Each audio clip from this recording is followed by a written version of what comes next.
So there's a line towards the beginning of the film in the voiceover, Dakota, that questions why we should always tell our stories through relationships, and just wondered how this movie is sort of different from a rom-com that we're used to seeing. Well, I think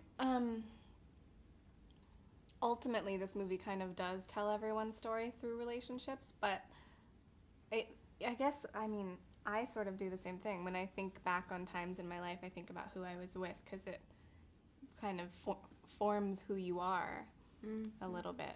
Well, I think it's mostly about all of these different women figuring out who they are on their own and what they like and what's important to them and being true to that. And Leslie, how did you find creating that sibling relationship? It just kind of happened naturally, honestly, and luckily.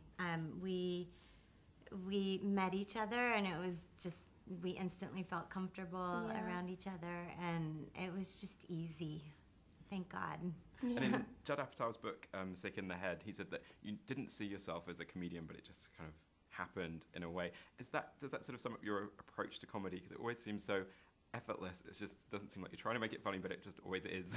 I always think that I'm doing dramatic acting.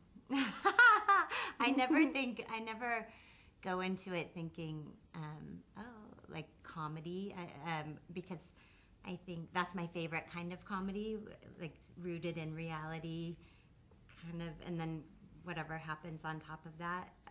And the more rooted in reality, I think the better it is for comedy. Do you know what I mean?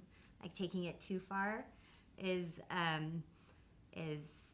the way I look at it. And Dakota, how about creating that duo with Rebel Wilson? How much fun did you have doing that, and why does it work so well, do you think, that duo?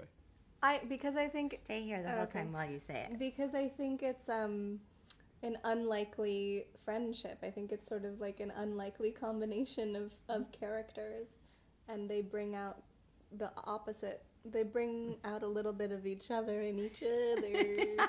And there's a moment in the film where single, the definition's kind of broadened out to not just being in relationships, but not being with your family or even with friends or pets. It's just that real alone time. Just wondered how each of you sort of find being alone, how good you are at being alone in your own company when there's chance to do that. Doesn't happen very often nowadays. Right. Leslie, have it? For me, it doesn't. I enjoy being alone, but then I start to feel like I need company after not very long. So I prefer to have people around. How do you feel when you're alone? I really like being alone. I kind of do like all the stuff that I want to do when I'm alone. So I read a lot, and I Google a lot of stuff, and I read the news, and I watch the news, and then I watch movies, and then I read more. And then people are like, "Where have you been?" For a week. But I've been in my apartment, rotting and crying.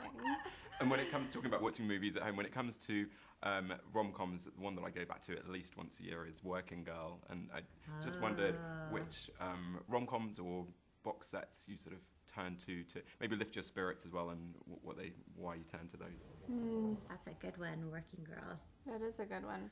Is it awkward for me to say that, though? No. I think it is. It isn't. You can say it. I love that movie, and I love, your mother. She's the best. She's pretty funny, especially right now. I don't know why. She's like really on it. She was funny that day. She was super funny. A couple of days ago, she was being extra funny. And she smells nice. Yeah, she always smells so good.